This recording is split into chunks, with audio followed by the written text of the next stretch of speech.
ओम नमो गणपति। दोस्तों, क्या आपने सोचा है कि जब अर्जुन के पास पाशुपात था, उसके बावजूद भी श्री कृष्ण अर्जुन को कर्ण के सामने लाने से क्यों डर रहे थे? क्यों चाहते थे कि पहले कर्ण की वासवी शक्ति का प्रयोग करवा दिया जाए? क्या वासवी शक्ति पाशुपतास्त्र से अधिक शक्तिशाली थी? दोस्तों, पहले बात करते हैं कि कर्ण को आखिर वासवी शक्ति मिली कैसे थी। दोस्तों, कर्ण का एक प्रण था कि वह प्रातःकाल सूर्योदय के समय ब्राह्मणों को अपने यथाशक्ति के हिसाब से दान देता था। कर्ण के पास बचपन से ही दिव्य कवच और कुंडल थे, जिसके होते हुए उसे कोई नहीं मार सकता था। जब इंद्र को यह पता चल गया कि कर्ण और अर्जुन में युद्ध निश्चित है और कर्ण के कवच और कुंडल अर्जुन की बाधा बन सकते हैं, तो इंद्र को यह मालूम था कि कर्ण प्रातः सुबह ब्राह्मणों को दान करते हैं। इसलिए उसने एक योजना बनाई कि वह ब्राह्मण का रूप धारण करके कर्ण के पास जाएगा और दान में उससे कवच और कुंडल मांग लेगा। परंतु जब सूर्यदेव को इस बारे में पता चला तो उसने कर्ण को पहले ही सब जाकर बता दिया। उसके बाद जब इंद्र रूप बदलकर कर्ण के पास कवच कुंडल मांगने आए, तो कर्ण ने इंद्रदेव को पहचान लिया और उन्हें अपने असली स्वरूप में आने के लिए कहा। यह सुनकर इंद्रदेव समझ गए कि अब उन्हें दान नहीं मिलने वाला, परंतु कर्ण ने उनकी सोच के विपरीत काम किया और अपना कवच और कुंडल उन्हें दान में दे दिया। यह सब कृत्य देखकर इंद्रदेव को अपने भिक्षा मांगने पर काफी शर्म आई, परंतु वे कर्ण के दान से बहुत ज्यादा प्रभावित हुए और उन्हें वरदान में अपनी वासवी शक्ति कर्ण को दे दी और साथ में यह भी कहा कि कर्ण इसका जिस पर भी इस्तेमाल करेगा वह अचूक होगा, यानी कि वह जिस भी व्यक्ति पर, योद्धा पर, दानव देव पर इसका इस्तेमाल करेगा वह उसी क्षण मृत्यु को प्राप्त हो जाएगा।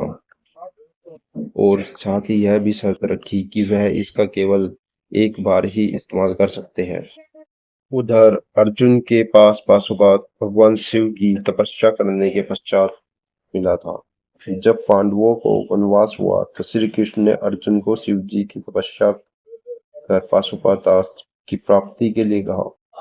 अर्जुन भगवान शिव की तपस्या में लीन हो गए और जब भगवान शिव विराट रूप में अर्जुन के पास आए तो दोनों में युद्ध हुआ एवं शिवजी को संतुष्ट कर अर्जुन ने पाशुपतास्त्र प्राप्त किया। पाशुपतास्त्र देते वक्त शिवजी ने उनकी संपूर्ण विधि बताई और यह भी कहा कि इसका इस्तेमाल अयोग्य अथवा कम शक्ति वाले व्यक्ति पर ना करे, अन्यथा यह संपूर्ण सृष्टि का विनाश कर सकता है। पाशुपतास्त्र भगवान शिव का वह अस्त्र है जो मनुष्य ही नहीं, देव, दानवों एवं संपूर्ण सृष्टि को क्षण भर में समाप्त कर सकता है। महाभारत युद्ध में अर्जुन ने इसका कभी इस्तेमाल नहीं किया। वासवी शक्ति इंद्र का अस्त्र है जो शक्तिशाली है, परंतु एक बार में एक ही व्यक्ति को हानि पहुंचा सकता है। लेकिन पाशुपतास्त्र प्रलय का अस्त्र है जो इंद्र को भी समाप्त कर सकता है। परंतु कर्ण के पास जो वासवी शक्ति थी उसके साथ इंद्र का वरदान था। अगर वह वरदान झूठा हो जाता तो देवताओं के वर से लोगों का विश्वास उड़ जाता। जिस प्रण तोड़ने के बदले में कर्ण को शक्ति मिली थी, इससे यह सिद्ध होता कि पुण्य कर्म निष्फल है।